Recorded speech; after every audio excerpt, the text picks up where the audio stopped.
Ketika air itu luber masuk ke engine bay dan mesinnya dingin, biasanya dia masuk ke lubang. Servis AC rusak ya ke dokter mobil. Tune up mobil ya di dokter mobil.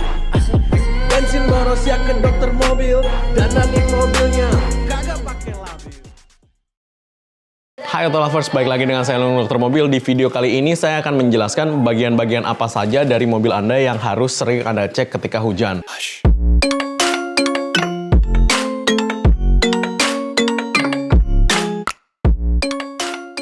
Di beberapa mobil dulu kita juga pernah dapat seperti misalnya Mazda Biante ya, itu salah satunya ya. Dia posisi talang air dari kaca depan itu pas di atasnya lubang busi.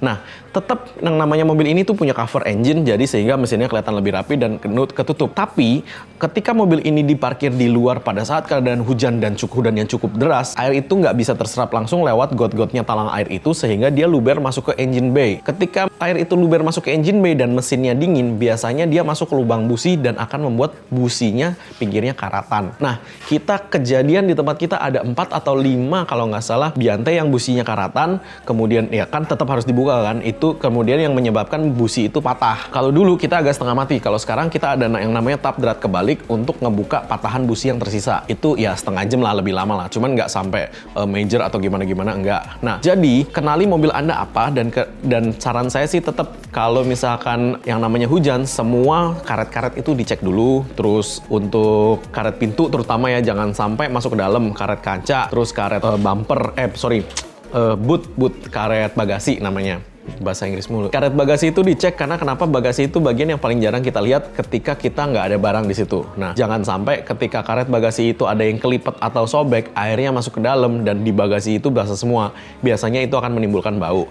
Itu nomor 1. Nomor 2, untuk Anda yang sudah pernah mengganti atau membersihkan atau mengganti headlamp Anda dengan lampu-lampu yang lebih besar dari ukuran originalnya. Itu biasanya kalau musim hujan, kalau dia ngesilnya nggak rapet, itu biasanya akan berembun dan air. Itu dicek, jangan sampai konslet lampunya. Karena saya nggak tahu nih, tergantung Anda pakai lampu apa ya kan. Itu bisa konslet kalau kerendam air. Dan itu kasusnya banyak. Itu tidak hanya terjadi di lampu depan saja. Lampu belakang, contohnya mobil saya yang Honda Freed, itu juga sering kemasukan air ketika hujan. Jadi di lampu belakang itu, nanti kalau Anda lihat itu ada airnya gitu loh. Nah, itu bisa Anda copot, bawa ke tukang yang ngerti ya. Maksudnya bisa Anda copot, terus Anda sealant lagi semua ujung-ujungnya dari semua sisi. Kenapa? Biar nggak ada air yang masuk. Karena kalau air masuk dari situ, itu bisa lecet. Nah, kemudian untuk di kondensor, Anda juga harus cek ketika Anda lewatin banjir itu atau ketika ada genangan kemudian Anda lewati, itu biasanya kalau ada sampah-sampah plastik, sampah-sampah daun, itu akan menempel tuh di kondensor tuh. Nah, jangan sampai dia menghalangi beberapa bagian dari pendinginan AC mobil Anda. Itu nanti jadinya AC yang nggak dingin dan bisa agak panas. Untuk yang terakhir adalah, selain dari oli-oli ya itu,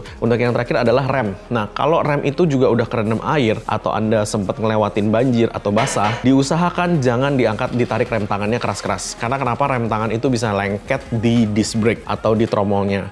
Nah, ketika rem tangan itu lengket di disc brake atau di tromolnya, ada yang gampang dilepas, ada yang lepasnya agak susah, harus diketok. Itu akan menyusahkan Anda. Jadi sebisa mungkin parkir di tempat yang lurus. Kalau udah parkir di tempat yang lurus, ya masukin ke gigi aja. Kalau mobilnya matic, di P aja cukup kok. Nggak usah ditarik rem tangan lagi. Karena kalau ditarik rem tangan, itu biasanya lengket. Biasanya. Oke? Mungkin sekian dulu penjelasan dari saya, Dokter Mobil. Jangan lupa subscribe, like, dan komen di YouTube kami. Thanks.